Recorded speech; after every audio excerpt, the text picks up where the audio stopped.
Today I'll be speaking to you about some services and other basically services at the library and what you can expect from the library. So I'm going to just share my screen. So as soon as I share my screen, I have a feeling I won't be able to see my team's screen, but we're going to check that. So I'm just going to, let me see if I can do that. So I'm just going to do this. And then hopefully you can see. Okay, yes, so I can no longer see, but Sada, can you confirm that you can see my PowerPoint? Yes, I can see that. Okay, perfect. So I'll just get started.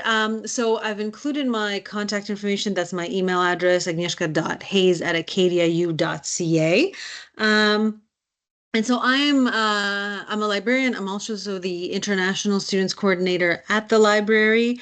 And I'm also the Equity, Diversity, and Inclusion, or EDI Coordinator. So if you have any questions about either of those areas, you can definitely get in touch with me.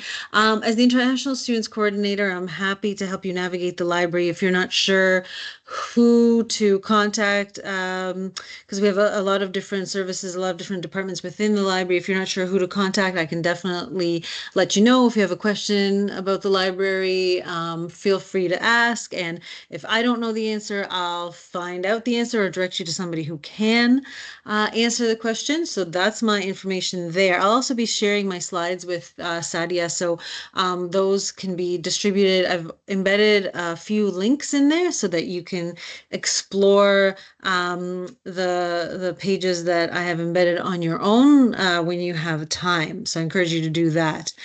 So the most important thing that I would like to point out, and if you only remember one thing from this session, is that you should ask for help if you need it. Don't be shy about asking for help. And on my slide, I have the variety of things that students have asked us about, and these are totally appropriate questions to ask at the library. So you can ask for help with finding library materials, such as books, ebooks, articles, streaming video, DVDs, streaming audio. You can ask for help for your research, how to do research, finding sources for that, how to find information, not necessarily from the library. It can go beyond the library, how to find information on the internet, things like that. How to do citation, as it's also known as references. So we'll actually delve into that a little bit later on today. Setting up printing, we'll also talk about that a little bit later on. You can ask about finding your way around the library. So one of the most common questions that we get is, where are the washrooms? Or where is the water fountain or drinking fountain? Because there's only one at the library. And when you first walk into the library, it's not actually obvious where the washrooms are. So that is totally a fair question. Um, and if you can't find something at the library or you can't find a particular place at the library, definitely please ask. Also finding your way around campus. So students do ask us, for example, if they want to find the Students' Health Center or something like that, where on campus is that? So we will help them find it. We'll get a map and we'll show that. So those are all questions that we have been asked, and like I said, those are fair game questions. So when you walk into the library, there will be two areas that you will see where you can ask for help. So the first one is the Access Services Desk. So I hope you can see my cursor here. You can see the sign that says Access Services. These are two desks. It's actually three desks together. We'll deal with the desk over here a little bit later. But these two desks are for Access Services. And at Access Services is where you can borrow library materials, and that includes course reserve. So borrowing library materials is anything that we have at the library. So like I said, books, DVDs, we have music, we even have LPs and CDs, things like that. Anything that are physical library materials. The course reserves, what that is sometimes professors will set aside readings that they would like for the class to do, and they'll be set aside. Um, under their particular course name and number. And these can be supplementary readings or sometimes they're required readings. So sometimes it'll be like they'll ask you to read a chapter from a book or something like that for homework. Or sometimes some professors include textbooks for the class. Now, that's definitely not the case for all courses. We generally do not have textbooks for courses at the library. That's not something that we purchase. So if we have a textbook, it's only because a particular professor has put it on course reserve for that particular course. Um, it's also where you return library materials, so the course reserves as well, and anything that you borrowed from the library. You can also book study rooms. So we have study rooms that are individual study rooms that can accommodate up to two people, I would say, comfortably. And we have group study rooms where you can get together with friends to study or do homework, or with your group if you have a group project that you're working on. So at the access services desk is where you borrow and then you return the study room keys. And so you can book a study room right then and there at the access services desk, but they may already be all occupied. So something you can do is you can book it in advance online. So I'll just click on this link and it should open up the booking page for us.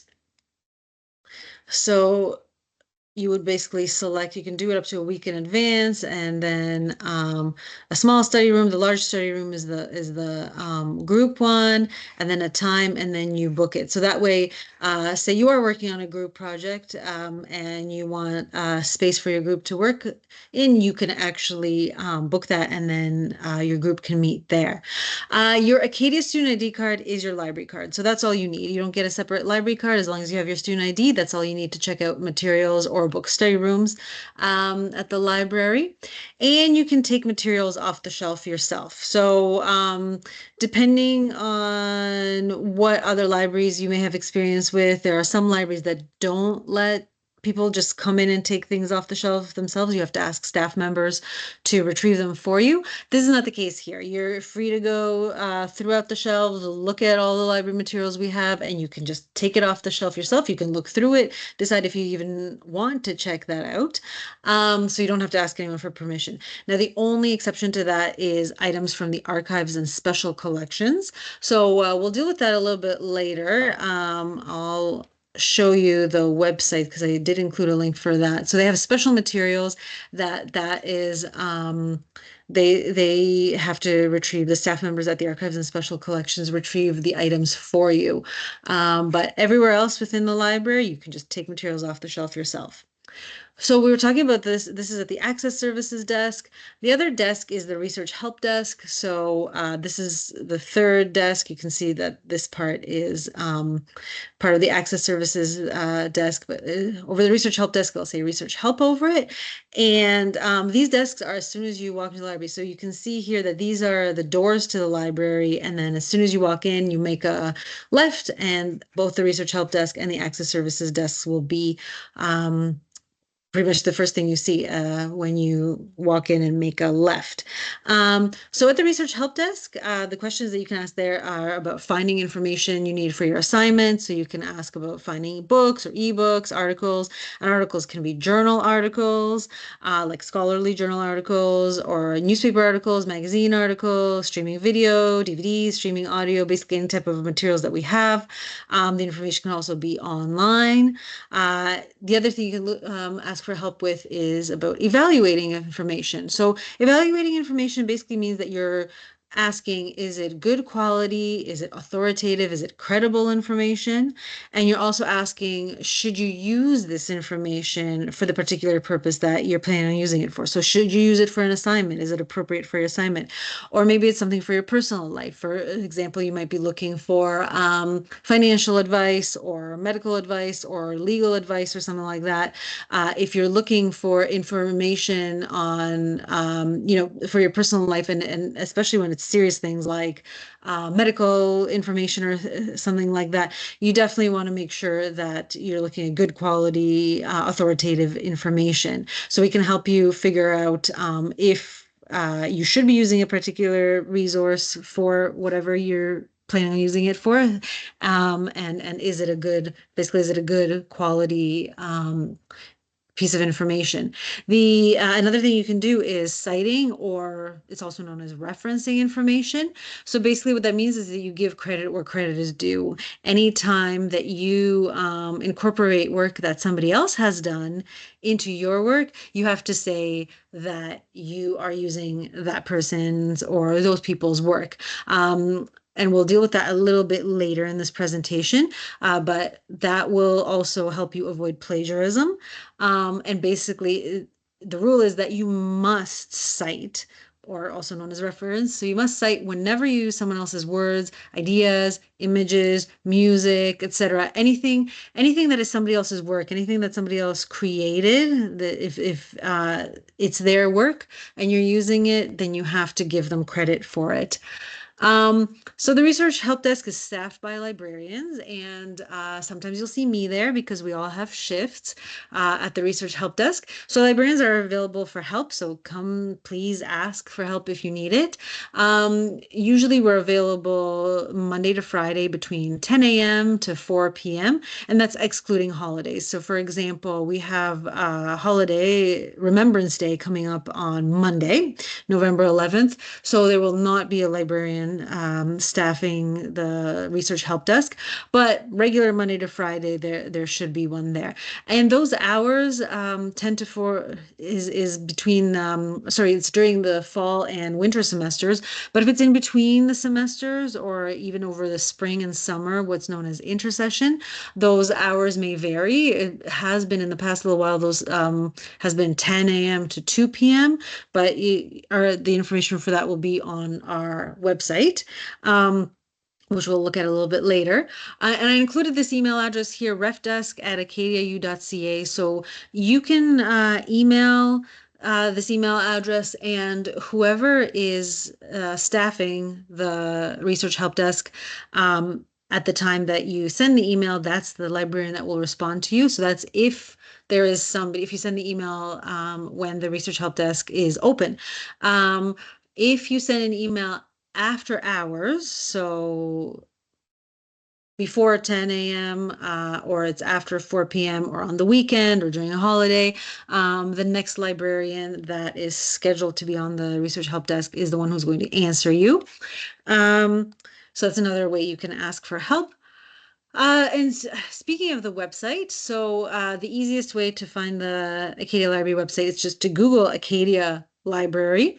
And this is the link for it. So clicking on it, this is the library homepage. I encourage you, there's a lot of information here, so I encourage you to take a look at it on your own time.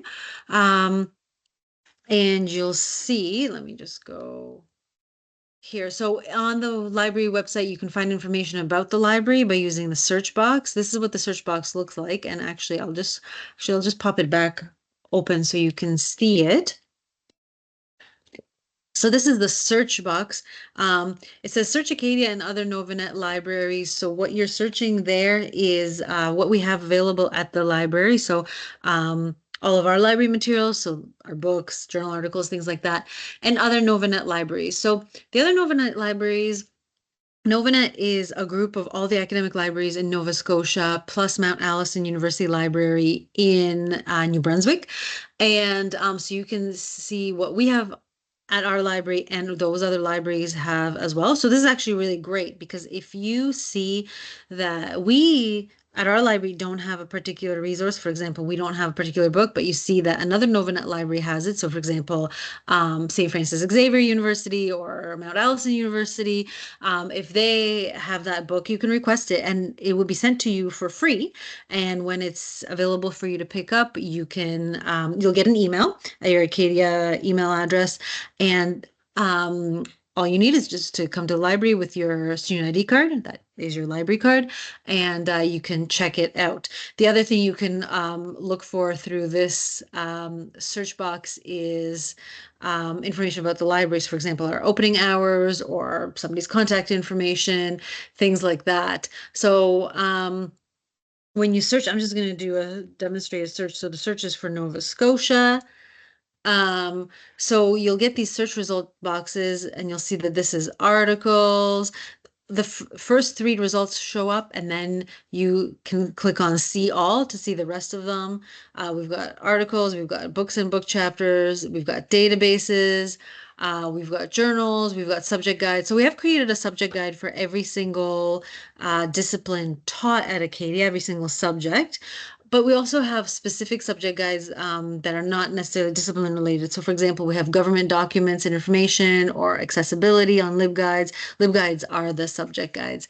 And then you'll see here everything else is this catch-all category. So if it doesn't fit in neatly as a book or as a journal article, it'll be put into everything else. And you can see here we have a video or a map and another map.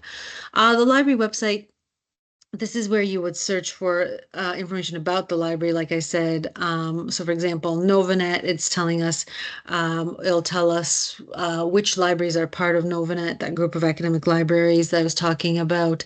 And if you wanted to look for opening hours or anything like that, you can search here. And then can't find what you're looking for, this gives you other options as well. So I'll just X out of here. So like I said, Final Library Materials at Acadia or the other Nova Scotia academic libraries, Mount Allison and New Brunswick. This is just a screenshot of the search box. So when you're searching, you will find the resources that are available in print, or if they're DVDs, that they're physical materials. And to have access to the physical materials, you do need to come to the library when it's open. However, we also have a lot of electronic resources. So we have ebooks, e-journals, streaming video, and those are available all the time. They're available 24 hours a day, 7 days a week through the library website. So the library doesn't need to be open and you can still access them. And then you can request items that are not available in Novanet libraries by using interlibrary loans. So what that means is if you've looked through, if you clicked on our items available that you find in your search after searching in the search box, and you don't find, let's say it's a particular book that you need, and you find that we don't have it and no other Novanet library has it, you can actually request it through interlibrary loans. So what that means is that you will ask for that book and our interlibrary loans staff will request it on your behalf from other libraries that have it. So maybe no Novanet library has it, but maybe it's available at, let's say, I don't know, the University of Toronto or the University of British Columbia or something like that. And then that library that has it will send it to you here and you can pick it up at the library. Again, this is a free service. So I'm just going to click on that link to show you what that would look like. Basically, this is just a login. So you put in your Acadia username, your password, and then you would log in. And then you would give them as much information that you have. So for my example with the book, you'd give them the title and the author, the year that it was published, basically whatever information that you have about it.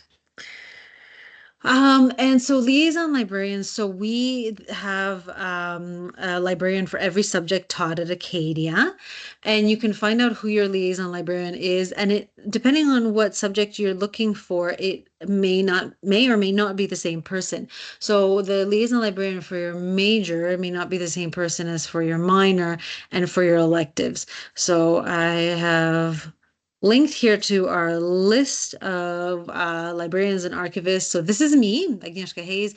You can see what subjects I'm the liaison to. So for classics, community development, comparative religion, and history. And these are the ways to get in touch with me. So let's say your major is history. You would be contacting me for help with the research or citation for your history courses. But let's say your minor is politics. So we see here, we've got Mike Baisley, who's the liaison librarian for politics. You'd be contacting him for your politics courses. And let's say you're taking electives in, I don't know, music, you'd be contacting Christine LeBlanc for your music courses and so on. So this is the list of liaison librarians as well as our archivists. So you'll be able to take a look at that later on. And definitely, you can definitely reach us through our contact information there. And like I said, please ask for help if you need it. Don't be shy. There's also the live help chat. So this is a chat service and it's designed for quick answers. So for example, if you can ask, do you have this book? Or like, does the Acada Library have this book?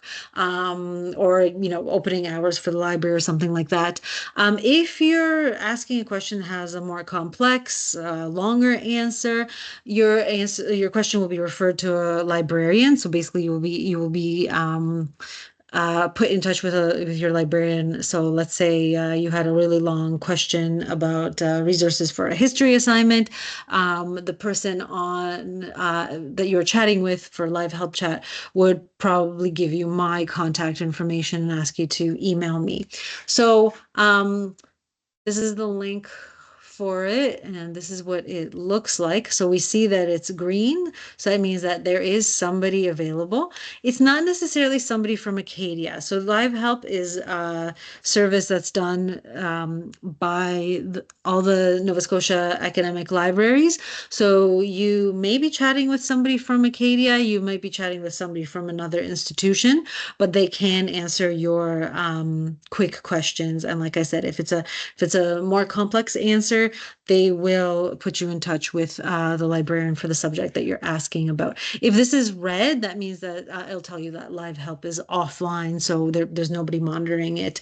But if we were to ask a question right now, we could start chatting in the chat box here, and then this is where the conversation would happen.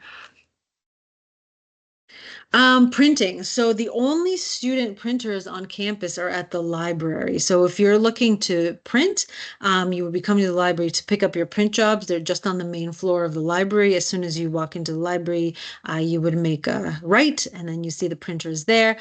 Currently, there are 3 printers, and this is a good option for if you don't want to buy a printer, and this is just really quick. You can just print at the library and not worry about having to buy a printer or store a printer, for example, in your residence room, in your dorm room.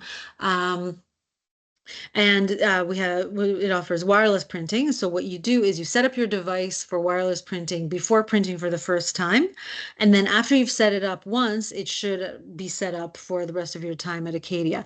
And it is depend on the device. So you can set up your computer or your tablet or your phone. It will print from any of those devices. So for example, if you set up your computer for wireless printing, and all of a sudden you want to print from your phone, you then have to set up your phone for printing. If you're actually in the library and you're in front of the printers, there is a QR code taped to the front of the printers that has instructions for setting up printing. The instructions are also available from the Hub service portal. So the good thing is, because this is Wi-Fi printing, as long as you're connected to the Acadia Wi-Fi, you don't actually have to be in the library to send your print job to the printer. You can send it from your dorm room, you can send it from a classroom or something like that, and it won't print until you show up to the library and then release it. So it's not like somebody will be taking your print job, but you then have to actually come to the printer and release the print job, but you can actually send it to the printer from anywhere that you'd be connected to Acadia Wi-Fi, so anywhere on campus. So the Hub service portal, that's something from Acadia Technology Services. If you have questions about how to set up technology for any Acadia related purposes, they can help you. So this is the how to set up mobility print. This is exactly what you would be taking a look at for instructions. In terms of more information about printing, for example, the cost of printing, we have a page for that on the library website. So print, scan, photocopy of your fees, how much it would cost. You can scan for free. And how do you set up your computer to print? That will take you to that Technology Services Hub Service Portal article that I showed you. How do you pay for printing? So like it says, printing is automatically charged to your student account at the end of each month. So you don't have to bring money and pay us, like the library staff, or you don't have to like put money into the printers or anything like that. It's just done automatically.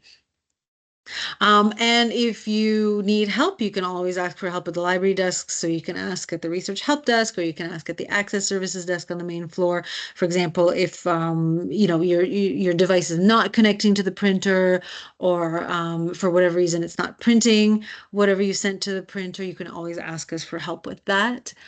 Oh, and this is avoiding plagiarism. So I said that we were going to talk about this later on.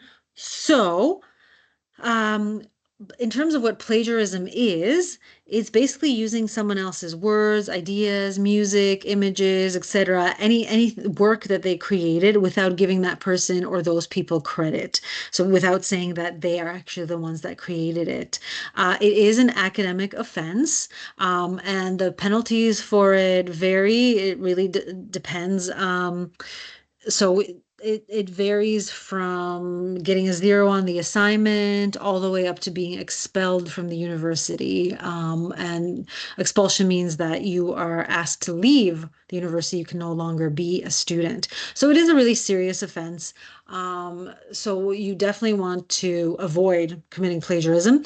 And the thing is that unintentional plagiarism still counts as plagiarism. So even if you didn't know that you were committing plagiarism, that's not actually a defense. You will still be essentially accused of plagiarism.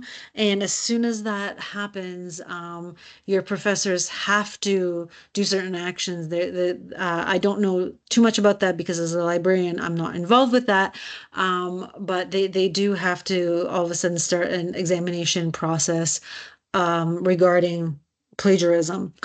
So how do you avoid plagiarism? You avoid plagiarism by citing. So citing is also known as referencing, making references, citation. Anytime people use those words, they're basically saying that you are giving credit for somebody else's work if you're using it. So you're citing for additional reasons. So one is to avoid plagiarism, but also you're giving proper credit to others for their work. So you're basically saying that I didn't come up with this idea. This is somebody else's idea, and this is where I got it from. So it's I got it from this author, and the author wrote it in this book, and they wrote it on this page number. You're also strengthening your argument. So when you're writing your paper, you're not just saying, "Oh, I got this out of thin air. I'm just kind of making it up." What you're saying is, well, I've thought about the thing that I'm writing about, and this is what I'm talking about. This is my idea that I'm contributing to it, but I'm basing it on the research that has previously been done on the topic. So these other scholars, these authors have written the following things, or maybe somebody, depending on the assignment, you might be able to, like if you got it from the news or something like that, you'd be saying, well, I heard about it on the news, and this is what they said, and this is what I'm saying about the idea. So you're strengthening your argument. You're saying that what I'm saying in my work is based on what these previous scholars did or what somebody else created.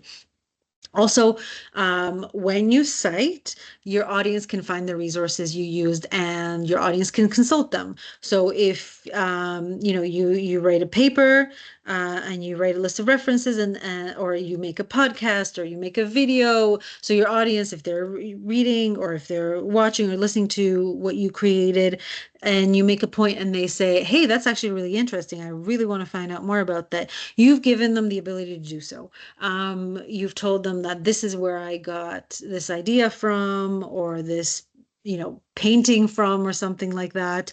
You're taking a picture of a painting, and it's like, this is where you can access and you can take a look at it for yourself. Um, so in terms of how to cite, different subjects use different citation styles. So citation style is just a convention. It's basically the way that an organization has said, this is how we're going to say how we've gotten our information. So, for example, this is how we're going to present authors' names. Some styles use only their first initials, whereas some styles use their full first name. So I've listed the three big ones. There's definitely more than three citation styles, but the three big ones are APA, so American Psychological Association, Chicago. You might also be hearing it referred to as Turabian. Turabian is sort of like a less intense version of the Chicago citation style, and MLA, which is the Modern Language Association. So your professor will tell you which citation style to use, and if you're not sure, definitely ask them. And I did link to our guide for citation help. This is from our library guide. So I encourage you to take a look at this on your own time. You can do this interactive tutorial called You Quote It, You Note It. There's the link to try it, and this will help you understand more about plagiarism and citation as well. And here are guides, for example, to APA Style Guide, MLA Style Guide, Chicago Turabian Style Guide. Those are the three styles that I was talking about. So they are filled with resources that you can use to structure your citations. And the other thing is you can actually ask us for help. So you can ask your liaison or subject librarian. We were talking about liaison librarians earlier. You can book an appointment with them that they can help you with citations, or you can drop by the research help desk and ask the librarian, whoever is scheduled there, to help you with citations. We won't make your citations for you. We'll just help you make the citations. So again, please ask for help if you need it. Um, the other thing I want to talk about is equity, diversity, and inclusion, or known as EDI at the library. So as I mentioned previously, I am the EDI coordinator. So if you have any questions about that at the library, you can feel free to ask me. And there is an equity, diversity, and inclusion page on our library website. So for example, it includes information about gender neutral washrooms. It also has LibGuides, so guides essentially to recognize and celebrate significant times of the year, for example, African Heritage Month.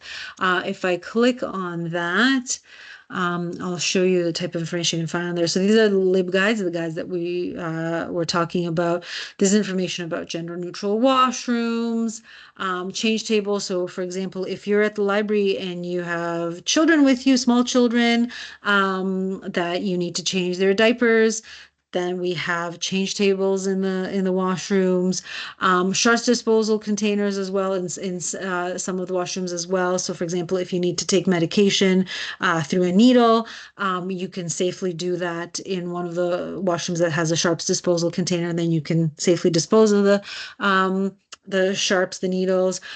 We have menstrual products dispensers that dispense free menstrual products in some of our washrooms. And we also have some accessible washrooms. The fully accessible washroom is the one that just opened up in October. So it's on our third floor, which is the main floor, the floor where you enter the library. It actually has these are pictures of it, and it has a fully automated door, whereas the other ones don't. So there's some community resources here, some university policies and plans, and then my contact information as the EDI librarian. So you can take a look through that page when you have time. The other thing I want to talk about is accessibility at the library. So we were just talking about accessible washrooms. Maggie Nielsen is our accessibility coordinator. So if you have any questions about accessibility at the library, feel free to contact her. I gave you her email address right here. One thing that you might need is library materials in alternate formats. So what that means is, for example, if you're using assistive technology such as a screen reader, and you need machine readable library materials, and for example, the thing that you need to read is only available in print, you can contact Maggie and she can look into possibly getting a machine readable version of the book that you're looking for, or there could be an option to convert the print book that we have into machine readable format. So definitely contact her if that's something that you require. She'll be happy to discuss options with you. And there is an accessibility page on the library website. So it does include information about accessible washrooms and accessible spaces. So I'm just going to click on that right now. And so there's a lot of information here. So I encourage you to check it out on your own time. It does talk about our online collections, accessible materials for students, and accessible spaces. We're going to talk about, sorry, as we were talking about the accessible washrooms as well. And accessibility is our website. There's more resources here, such as link to the Acadia Accessible Learning Office, the Accessibility Resources LibGuide, and this is Maggie's contact information if you do need accessibility services at the library, or if you just want to talk about accessibility with her. So again, I encourage you to take a look at that site on your own time. And previously I mentioned the archives and special collections. So it's on floor two, which is one floor below the main floor of the library. And the archives and special collections, they house special materials. So they're special because they're one of a kind, or they're rare, or they're very fragile, or they're related to a specific topic. So the archives and special collections do specialize in certain topics, such as the Annapolis Valley, so resources related to that or about it, resources related to the university, Acadia University, for example, yearbooks, things like that. Baptist churches from Atlantic Canada, that's another specialty where you can find information about that specifically at the Archives and Special Collections. So these materials can only be used in the Kirkconnell Room, which is the name of the reading room for the Archives and Special Collections. And this is where you can't take the items off the shelf yourself because of how rare or fragile they are. Um, and so the Archives and Special Collections staff members would have to retrieve them for you. So you can either book an appointment with them, and then this is the link for the page to book an appointment with them, and then just basically say if you're there for a research visit or research consultation, assignment consultation, things like that. And if you choose a date, so let's say you're doing an assignment consultation and you want November 27th, you can book for a particular time, and then that's how you would book it. Or you can drop in. So their drop-in hours are Tuesday to Friday between 1 and 4 p.m. And I showed you their website before, but I've linked to it again. So I encourage you to take a look at the Archives and Special Collections website on your own, because there's a lot of really interesting information there that you may not know that we have, because it is located, like I said, in the Kirkconnell room, where somebody else has to retrieve the materials for you. And the other thing that I will end with is the Writing Center. So the Writing Center actually is not part of the library officially, but it's located in the library. So sometimes we have students asking us for help with how to write their paper or write their essay, how to structure it, and so on. So that's not something that we help with, but the Writing Center does. So the service is free, and you can make an appointment with them. So I've just given the link here, so you can make an appointment with them. This is their homepage. Again, I encourage you to explore that on your own time, but this is how you would sign up for a writing tutorial, where it says click here. This is where you would click, and then you would just log in, and then they would have whatever appointments they have available. The other thing is you can also drop in if they have tutors available. If the tutor isn't already with somebody, you can just drop in and ask them a question. So it's located on floor 3, which is the main floor of the library, and it's just past the research help desk and access services desk. And if you're not sure where it is, you can ask us for help, and then we can definitely show you where that is. So that's basically all I have. So thank you very much for attending the session, for paying attention. And now it's time for any questions or comments that you might have. So I'll just stop sharing.